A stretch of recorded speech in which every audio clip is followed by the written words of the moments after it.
Bonsoir. Bonsoir. Moi, c'est Robin des Doigts, de la House of Boner de Montpellier. Ce soir, moi, j'ai choisi de faire, comme tout mec qui se respecte, de parler de moi. Voilà, ouais. Alors, pour commencer, tout simplement, je vais me présenter, et pour ça, je vais répondre à la première question que tout le monde me pose en tant que drag king, et surtout en tant que Robin des Doigts. Pourquoi? Bon. La réponse, elle est très simple. J'en ai plusieurs, j'ai 10 doigts. Donc c'est pluriel. Voilà, Robin des Doigts. Bien sûr, il y a une démarche plus profonde derrière tout ça, mais ça c'est parce que j'aime la profondeur. Voilà, moi en fait, je suis drag king parce que je me suis toujours beaucoup questionnée sur mon identité, sur mon genre. Effectivement, je me suis beaucoup questionnée sur ma féminité. Ouais, pour moi, la féminité a toujours été, au mieux, quelque chose qui m'intriguait, au pire, quelque chose qui m'a violentée. Et je trouve ça d'autant plus intéressant de se questionner sur la féminité en tant que lesbienne. Donc clairement, hein, nous les Gwyn, on est des meufs qui baisons avec des meufs. Si tu te réfères au principe de base de féminité, on n'est juste pas des meufs. Alors du coup, va comprendre toutes les nuances de féminité qui t'habitent quand t'es Gwyn. Ah, super compliqué, vraiment. Non, moi j'ai beaucoup galéré. Hein. Et je pense que d'ailleurs, notre communauté, on devrait vraiment organiser les états généraux de la féminité goudoulienne. Non, sérieux, hein. Il existe plein de classements déjà. Il suffirait simplement de se réunir et de les officialiser, quoi. Vraiment, tu vois, par exemple, on pourrait te donner ton classement de féminité goudoulienne le jour où tu reçois également ta carte de membre actif ou passif du lobby LGBT. Tu vois la carte? Oui, la carte qu'on a tous là, la super jolie carte qu'on reçoit et qu'on a tous bien rangée dans un placard, enfin en dehors de tous les placards, tu vois. Donc voilà, le jour où tu rentres dans le lobby LGBT, on te file aussi ta carte qui te permet de savoir ton degré de féminité goudoulien. Ça, franchement, ça m'aurait énormément aidé. Ah non, c'est clair. Non, mais moi, j'ai galéré déjà, personnellement. Mais en plus, je galère aussi avec la meuf à cause de ça. Ouais.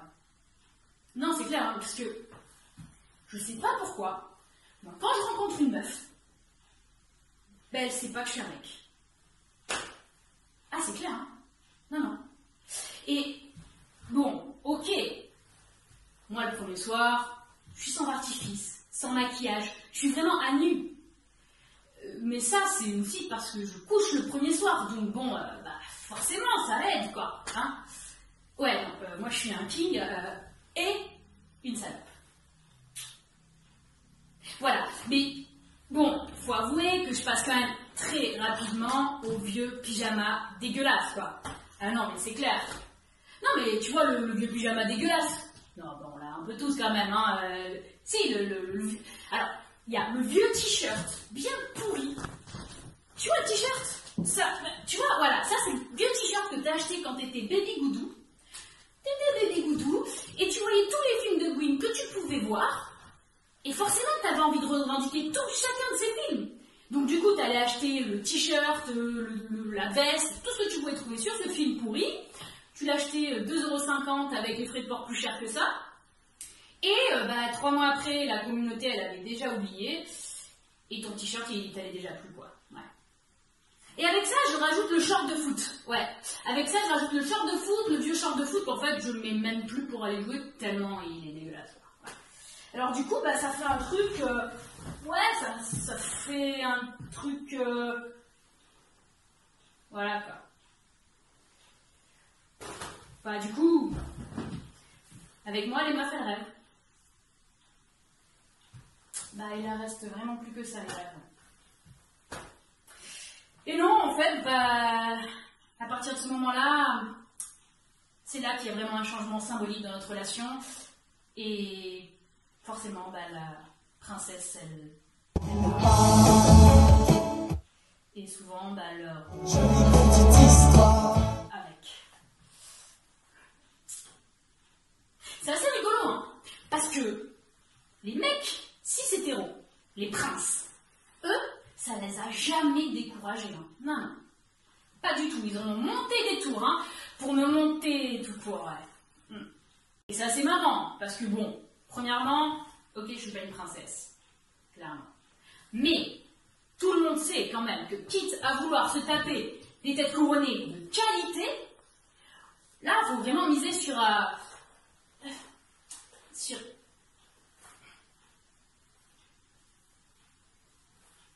Bah ouais, sur des queens, ouais.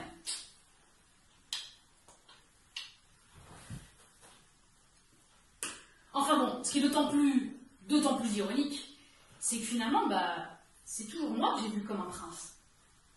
C'est moi qui imaginais gamin monter les tours pour aller sauver les princesses. Ah ouais, je me rappelle, quand j'étais gamin, il y avait un rocher pas très loin de chez moi. Il était un peu haut. Il était un peu dangereux. Tout ce qu'il me fallait de petites aventures, de petits princes, tu vois. Et j'y escaladais souvent. Très souvent. J'y montais, j'y m'y installais. Et je sentais le vent venir caresser ma nuque rasée. Je sentais également caresser mon cou sous ma chemise hawaïenne déboutonnée. Et je me sentais beau. Ouais, je me sentais fière. Et je me sentais fort. Enfin bon, c'est quand même assez chelou. Ouais, si, c'est quand même très chelou. Non. C'est chelou de se sentir beau en chemise hawaïenne. Ouais, non, c'est... Ouais, d'ailleurs. Bah, j'ai un peu des restes, hein, mais... ça s'arrange, bah, on grandit, on apprend de ses erreurs, quoi. Enfin bon... Mais je crois que j'ai un truc pas trop mal aussi, un autre truc quand même... Ouais, si, rapide, c'est le direct.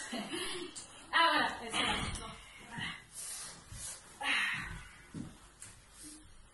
Mieux.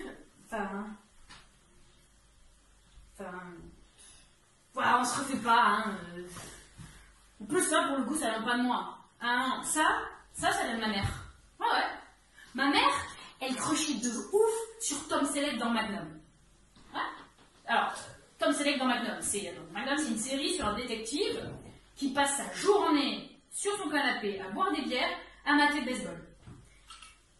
Forcément, il avait une énorme moustache noire et un short et une chemise hawaïenne tout le temps. Et ça, tu vois, dans les années 90, c'était un symbole de bogottitude, mais absolu, quoi. Ouais. Enfin, en tout cas, pour ma mère, quoi. Et en disant ça, je me rends compte que c'est aussi la description que feraient mes ex après les quelques premières dates avec moi. De moi. Ouais, non, si, hein, la bite est fausse, hein, pas la moustache. Et ouais. Après, ma mère, malheureusement, bah, elle s'est pas arrêtée là, en transmission de goût douteux, quoi. Ouais. Déjà, il y a eu mon père. Lui, pour le coup, il se pose là, hein, un goût douteux. Mais, elle crochait surtout sur 3 mecs, qui ont été un peu des symboles de masculinité pour moi. Donc, il y a eu forcément Tom Selleck, il y a eu Albator, et il y a eu Nicky Larson. Alors, on va passer sur le fait qu'elle crochait sur des dessins animés, hein, qui déjà, dans l'absolu, il est quand même très bizarre. Enfin bon, en tout cas, ces 3 types, c'était vraiment mes références de masculinité, tu vois, quand j'étais gamin. Et bon, bah forcément, transmission de goût douteux, bah ça fait une goudou très spéciale, ouais, vraiment très spéciale. Mais finalement, en grandissant, bah j'ai réalisé que non, j'ai pas vraiment envie d'être un prince. Non. Et c'est pas tellement parce que finalement, les goûts de ma mère étaient très douteux en termes de masculinité, mais c'est vraiment que j'ai réalisé en fait que j'avais pas envie de rentrer dans un moule. Éventuellement plusieurs, au moins une, de temps en temps, quoi. Voilà. Enfin bon. C'est comme ça finalement que je me suis aperçue que ce que je kiffais vraiment, c'est de jouer avec toutes les normes qui m'entourent. J'avais plus envie de me normer, mais vraiment m'amuser avec tout ça. Non, parce que finalement une norme, ça s'imite, ça limite, et ça irrite.